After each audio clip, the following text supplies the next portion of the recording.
Asian cup বাছাই পর্বে ভারতের বিপক্ষে গোলশূন্য ড্র করেছে বাংলাদেশ।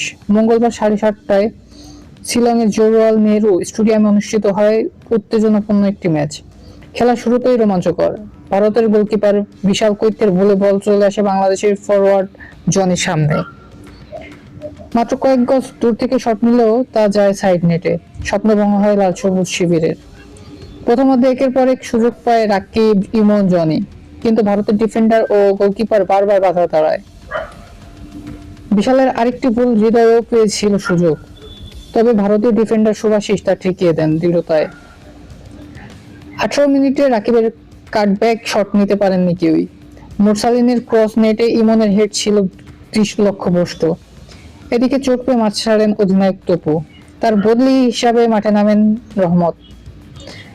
ভারতের লোকাসো ফ্রি কিকে হুমকি তৈরি করলেও হৃদয়ের মাথা লেগে তা হয় বিপদমুক্ত।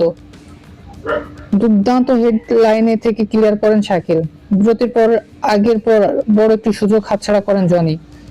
বক্সে ঢুকে একবার সামনাসামনি পেয়েও গোল করতে পারেনি তিনি।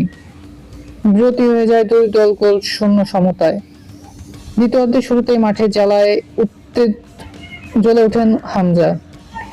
47 মিনিটে দুর্দান্ত ট্যাকেলে রক্ষা করতে পারেননি সম্ভবত গোল। 61 মিনিটে ভারতের আরেকটি ভুল পাসে জনির সামনে আবারও সুযোগ, তবে শেষ পর্যন্ত সিদ্ধান্ত নিতে পারেনি, পুনরায় গোলটি হাতছাড়া। 78 মিনিটে বাংলাদেশে মাঠে নেমে সোহেল ও সোহেল রানাকে।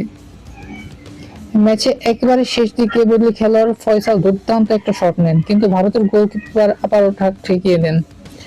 অতিরিক্ত সময় 1 মিনিটে আরো একটি সুযোগ পেলেও শেষ পর্যন্ত গোল শূন্য হয়ে মাঠ ছাড়ে বাংলাদেশ।